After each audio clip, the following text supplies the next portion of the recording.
Do you have any of those crafty supplies you just can't think of very many ways to use? I like to hang out in the cupboard a lot. One of those is layering dies. You layer with them, stick them on a card. Let me show you how to take this one-track product and use it in 2 unexpected ways. Plus, I've got some tips to help you stay organized when you're using them. True fact, even if everyone else is in shorts, you can still layer up your cards. You guys ready? Yep, but seriously, how many layers are you wearing? 6, I think? Yeah, it's 65 degrees out here. I'm cold. Hey there, I'm Carrie at Ink Hill Revival. So glad to have you here. I'm all about helping you make more with the card making supplies you've got. So if you want to make more, hit that subscribe button and bell. Straight out the gate, layering dies already have major hits against them. All those little pieces is just asking to be lost. Which die goes with what? And how do you layer these things together?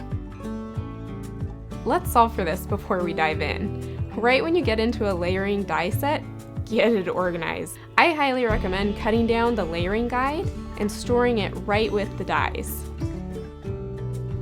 Break those dies apart and get them grouped into sections for each image in the set. You could be very classy and group them on a magnetic sheet, or be like me and get some Ziploc bags for each image. When you're ready to use them, don't dump them everywhere. Don't let that organization go to waste. I love using this 3-compartment container from the dollar store. Cannot beat $1. I divide out my dies that go together, and they stay together. That's also where I'll divide out the die cuts that go together. With the mess and confusion handled, let me show you the 2 unexpected ways to use layering dies. First up is a layered shaker. You gotta plan out and commit to a layout before you dive into making this type of card. Because the flowers will be cut in as your shaker windows, there's not gonna be any shuffling around after the fact. How do you plan out card designs? Let me know in the comments. For me, kinda gotta see it to know what I'm doing.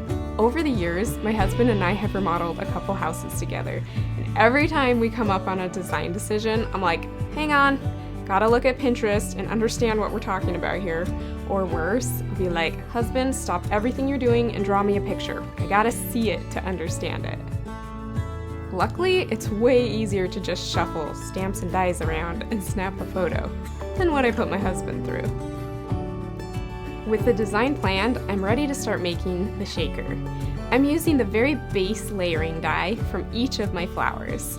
This is what I'll use to cut out my shaker windows. I'm making a recessed style shaker where the card front is flush and the shaker is below level. This layered shaker is built just the same as any other recessed style shaker. I'm taking some strong double-sided tape right around my shaker cutout and adhering a piece of plastic to seal my shaker.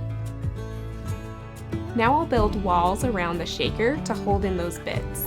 I like to use a single layer of foam tape that's been cut in half, although you can always double that up if you'd like more room for your bits to move.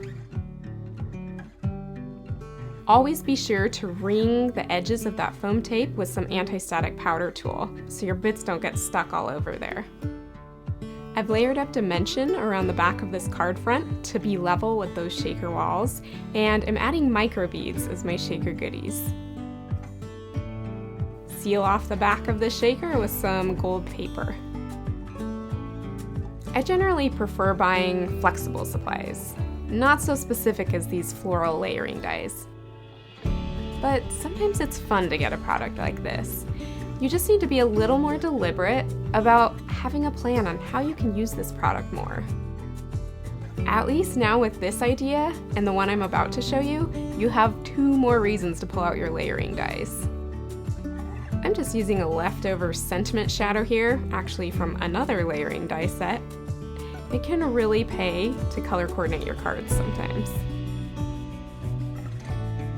Is that mesmerizing or what?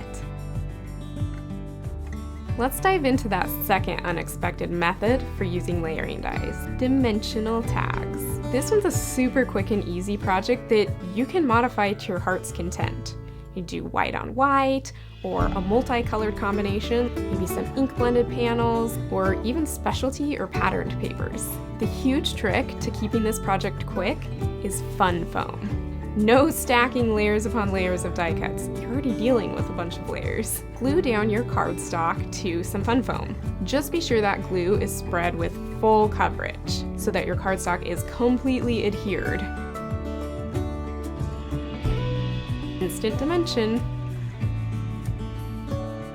You will need a couple of totally flat elements for this project. No fun foam on these. I'm cutting out some leaves and a backer piece. Now the leaves can't have dimension because they're getting sandwiched between the flower and the backer piece. That backer piece will give you a place to write to and from, maybe a little note. You can either sandwich in your gift tag string right along with those leaves, right in between the flower and the back layer, or you can hole punch and tie a string on. Now, to cut through these layers, you'll need a bit stronger hole punch and potentially a smaller style hole punch, but you can alternatively just use a hammer and nail. There's always a way to make what you've got on hand work. And both of these design concepts I'm showing you today could work with much simpler dies, like a sentiment and shadow pair, or even basic supplies, like a circle with a sentiment or another image die layered on top. If you'd like more ideas on learning how to make your on-hand supplies work, then check out this video, because I'm going to show you there how to try before you buy when it comes to new techniques.